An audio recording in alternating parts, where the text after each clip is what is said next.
Assalamualaikum warahmatullahi wabarakatuh. Saudaraku yang berbahagia, pada kesempatan kali ini pencari ilmu akan menjelaskan tentang kisah asal mula terbentuknya Pulau Jawa. Pulau Jawa termasuk dalam jajaran pulau terbesar di Indonesia dan dunia. Pulau ini juga dikenal dengan jumlah penduduknya yang tinggi. Sejarah Pulau Jawa di Indonesia sangatlah panjang. Mulai dari menjadi pusat kerajaan Hindu-Buddha, Kesultanan Islam, hingga menjadi wilayah kekuasaan pemerintahan Hindia Belanda.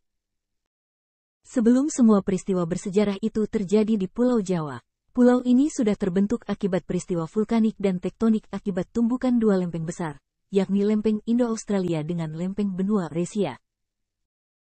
Lalu, tahukah kamu bagaimana proses terbentuknya Pulau Jawa? Sebelum ke pokok pembahasan, alangkah baiknya saudaraku tekan tombol like, share dan subscribe agar saya lebih semangat lagi dalam berbagi ilmu.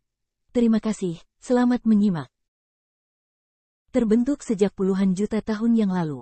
Menurut Hubert Forestier dalam buku Ribuan Gunung, Ribuan Alat Batu, Prasejarah Song Keplek, Gunung Sewu, Jawa Timur, 1998, proses pembentukan Pulau Jawa dimulai pada periode Oligosen dan Miosen. Oligosen merujuk pada skala waktu geologi yang terjadi sekitar 34 hingga 23 juta tahun yang lalu. Sedangkan Miosen merujuk pada skala waktu geologi yang berlangsung 23,03 hingga 5.332 juta tahun yang lalu. Para ahli mengatakan Pulau Jawa terbentuk akibat adanya aktivitas vulkanik dan tektonik. Proses pembentukan ini tidak terjadi dalam waktu semalam atau beberapa tahun saja, namun lewat proses alam secara bertahap dari tahun ke tahun. Dalam buku 100, lebih dari 1 juta tahun yang lalu mereka menemukan Pulau Jawa, 1990. Karya Tony Jubiantono, DKK, Busur Kepulauan Sunda atau Busur Sunda menjadi cikal bakal terbentuknya Pulau Jawa. Perlu diketahui, busur ini merupakan busur vulkanik yang tidak hanya membentuk Pulau Jawa, namun juga turut membentuk Pulau Sumatera, Selat Sunda dan Kepulauan Nusa Tenggara. Sekitar zaman Oligosen, busur Kepulauan Sunda mulai mengalami pergerakan dari arah barat Sumatera hingga ke Flores. Gerakan ini terus terjadi hingga zaman Miosen. Kemudian pada zaman Miosen, Pulau Jawa mulai terbentuk dengan adanya rangkaian pegunungan berapi yang lebih mengarah ke selatan. Pada akhir zaman Pliosen, sekitar 2 juta tahun yang lalu, dan awal zaman Pleistosen bawah, sekitar 700.000 tahun yang lalu, terbentuknya bagian timur Pulau Jawa mulai terlihat jelas. Adanya aktivitas vulkanik dan tektonik saat itu menyebabkan terbentuknya rangkaian gunung berapi besar.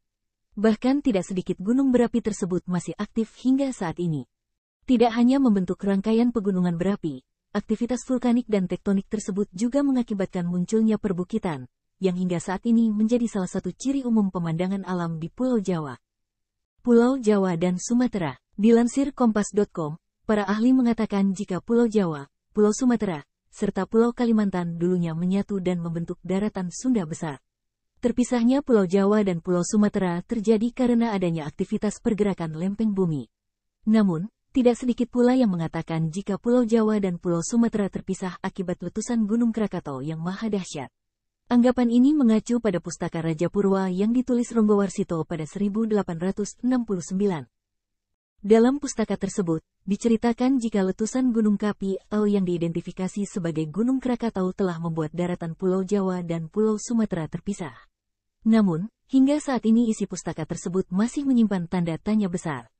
Karena Gunung Krakatau diyakini terbentuk akibat adanya aktivitas tektonik, yang disebabkan oleh pergerakan Pulau Sumatera dan Pulau Jawa yang menjauh, sehingga badan Krakatau terbentuk.